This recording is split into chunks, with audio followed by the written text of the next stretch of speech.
Hey guys, welcome to another recap of The Amazing Race. Last time, Justin and Jennifer were eliminated. So they were in Malawi and they are flying 10 billion miles to Copenhagen, Denmark. And there's going to be another upcoming double U-turn. Crazy! So they have to meet up at this bell tower when they get there. So everybody was on the same flight to the Netherlands, connecting flight, except for Lawrence and Zach. They ended up flying through London and getting there a lot earlier than everybody else. So they got there at 8:35 at night. Most of the other people got there between 10:30 and 11 o'clock, except for Armani. I keep wanting to say Armani. It's Amani and Marcos. Marcus. Could you have picked two more difficult names? Alright, so they ended up getting there the next day. Didn't matter all that much because the bell tower wasn't open until the next day anyway. So once you were at the bell tower, you had to climb 400 steps and then take a little look-see and see where the flag matched up to the banner.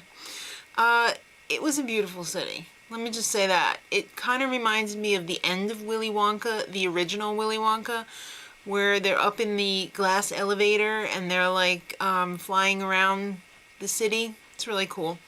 Anyway, next clue, castle full of LARPers. Dancing LARPers. I freaking love them. The guy with the skinny legs, oh my god, I was just dying. Alright, so, the third leg of the dance. So it's a roadblock. You have to learn a dance, dress up in a costume, with makeup, and perform it. A 3-part dance, nonetheless. So I felt like I was back in the days of when my oldest daughter was in college. She's a musician. She played harpsichord in a Baroque performing group, and it was called Collegium Musicum. And it was like I was back in the day, so it was cool. Jeremy and Sandy had to go back to the bell tower because they thought it was a different place, and they ran into Amani and Marcus. And they were like, oh, tied for last place. Alright, so Ernie did really great in the dances. Everybody was so funny to watch. It was so cool. Especially the guy with the skinny legs, the pro. It was pretty funny. So Kathy blasted through it, Andy blasted through it, but Zach, he really sucked. And his smug-ass dad was all like, oh, if I had done that, I would have, that's my forte, I would have done that. Well, why didn't you do it then, stupid? Alright, so they had to drive to Friedland Musette. And it was a detour. It was either all hopped up or all turned out.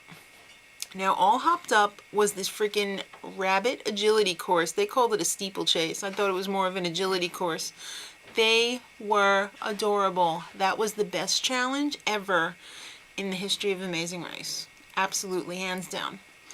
In all turned out, they had to make this dirty butter in these like wooden churns, and all these hefty ladies were standing around like, Okay, so after that was a U-turn. So Ernie and Cindy blasted through the butter, they ran to the U-turn, and they proceeded to U-turn Bill and Kathy. And Bill and Kathy ended up U-turning Lawrence and Zach. So everybody ended up doing the churn thing first, except for Amani and Marcus, who freaking loved his rabbit. He gets like the humanitarian award for like loving his rabbit. He was so great for it. He shouldn't have been a football player. He should have been a cheerleader the way he was cheering that rabbit on. It was excellent. So at the pit stop, which was at this giant boat called Have It Ship, with a amazing accordion dude. I wonder if he knew Lady of Spain, because that was totally my wedding song with my husband. Alright, so Ernie and Cindy came in first place, and they won a trip to Fiji. Bill and Kathy were in a foot race with Andy and Tommy and actually beat them. And they came in second, Andy and Tommy in third. Amani and Marcus came in fourth place. And despite Jeremy and Sandy getting totally lost, going the wrong way, even though they knew exactly where they were going, they came in fifth place, which means that Lawrence and Zach, who also got lost, were in a traffic jam and drove on the shoulder like a bunch of dopes, breaking the law, came in last place and were eliminated. Oh, so sorry. Anyhow, next time they're going to be acting They're probably going to be throwing up on the teacup ride. And they're going to be in a bodybuilding competition. Scary. All right, kids. Till next week. Much love.